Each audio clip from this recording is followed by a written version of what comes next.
All right, let's talk college football, SEC football, and it's going to be a good Saturday. The question's going to be, weather-wise, what are we going to see across SEC country? So there's all of our cities here, and these are the ones in action: Columbia, Missouri; Lexington, Kentucky hosts Florida; Nashville, Vanderbilt plays host to Auburn; the Citadel visits Oxford and Ole Miss; Starkville plays host to the number 5 Bulldogs of UGA; and Alabama LSU. That'll be a later game, and things are going to be rocking there in Bryant Denny Stadium. So let's do an overview of the weather here. We'll start Saturday morning. Lots of tailgaters, a sprinkle or two down across Alabama, maybe in Starkville. We're dry in Lexington, Nashville, and Columbia. As we zoom out, in Missouri, we're going to see a mid-latitude cyclone. Center low is going to pass just to the north of Missouri. Could be a breezy day there. Best chance of rain is going to be early in the day on that one.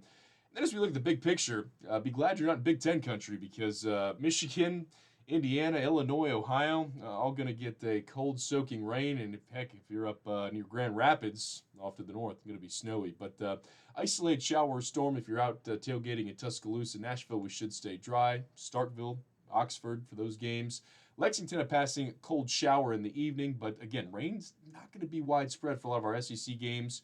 While possible, shouldn't be the narrative of the game. So we'll go in a timely order, starting in Starkville, as Georgia Bulldogs have come to town. My Mississippi State Bulldogs trying to finally finish off a game. We got to win in Fayetteville, but wouldn't it be great to beat Georgia? I was in Starkville, Mississippi, Davis Wade, when we knocked them off back in 2010.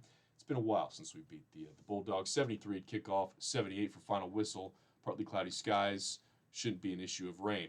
Just to the north, the rival in Oxford, Ole Miss playing host to Citadel. Shouldn't be a problem for them. Kickoff 73, final whistle 73. Temperatures in the middle of the game, mid-70s with a partly cloudy sky. Again, no threat of rain there in Oxford.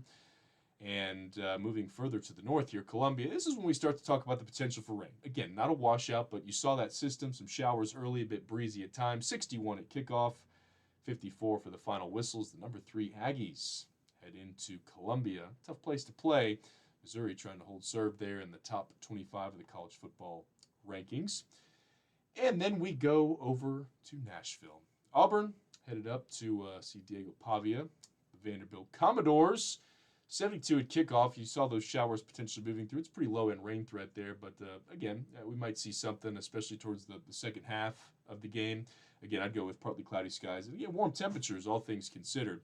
Let's head to the evening games, the night games. First, we'll go to Lexington, Kentucky, Kroger Field, and kickoff there about 57 degrees, mostly cloudy, and we'll have a chance of a shower by the end of it. Temperatures falling potentially to the upper 40s by the end of this one. Florida, an interim coach, headed up to Kentucky. Kentucky, in a very uneventful game, beat Auburn. So we'll see if that offense can keep rolling as the Gators come to town. And, of course, the big one here, if you're down in Alabama country as I am, LSU, Alabama, Bryant Denny Stadium, 70 at kickoff, final whistle about 63, a passing shower or two with a partly cloudy sky. And all in all, no major issues here that I can see weather-wise. We'll keep a close eye on it. That's your football forecast for this week. Hopefully you guys have a wonderful weekend. Stay safe. See you next time.